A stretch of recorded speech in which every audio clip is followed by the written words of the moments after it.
એકદમ ટેસ્ટી મસાલા સાથે મસાલા શક્કરિયા બનાવ્યા છે, જે ખાવામાં એકદમ લાઇટ અને સ્ટમક ફિલિંગ છે. મારી મમ્મી શક્કરિયા હંમેશા આ રીતે બાફતી હતી. તેના માટે સૌપ્રથમ એક તપેલીમાં અડધી ચમચી જેટલું ઘી લગાવી લઈશું.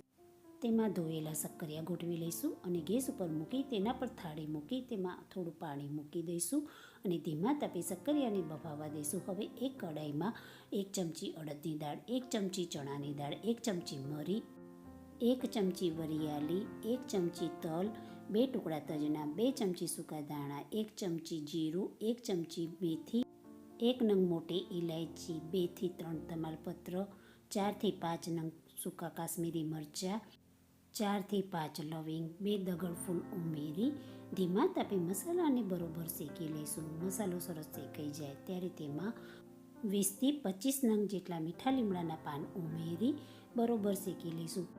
મસાલો સરસ શેકાઈ જાય ત્યારે તેને પ્લેટમાં કાઢી એકદમ ઠંડો કરી લઈશું. ઠંડા કરેલા મસાલાને મિક્સર જારમાં લઈ પીસી લઈશું. આ બાજુ શક્કરિયા બાફવા મૂક્યા હતા તેને જોઈ લઈશું બફાઈ ગયા છે કે નહીં. તમે જોઈ શકો છો ચક્કુ આસાનીથી અંદર ઘૂસી જાય છે અને શક્કરિયા સરસ બફાઈ ગયા છે.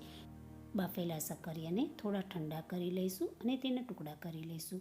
હવે એક કડાઈમાં અડધી ચમચી જેટલું તેલ ગરમ કરવા મૂકીશું. તેમાં જીરું, મીઠો લીમડો, લીલા મરચાં ઉમેરી થોડું સાતરી લઈશું. તેમાં સમારેલા શક્કરિયા ઉમેરી લઈશું અને તેમાં બનાવેલો મસાલો 1 ચમચી જેટલો ઉમેરી બધું બરોબર હલાવી મસાલાવાળા શક્કરિયા તૈયાર કરીશું. શક્કરિયાને એક બાઉલમાં લઈ ઉપરથી લીલા ધાણા, લીંબુ નીચોવી મસાલાવાળા શક્કરિયા તૈયાર કરીશું. બાકીના મસાલાને કાચની બોટલમાં ભરી સ્ટોર કરીશું.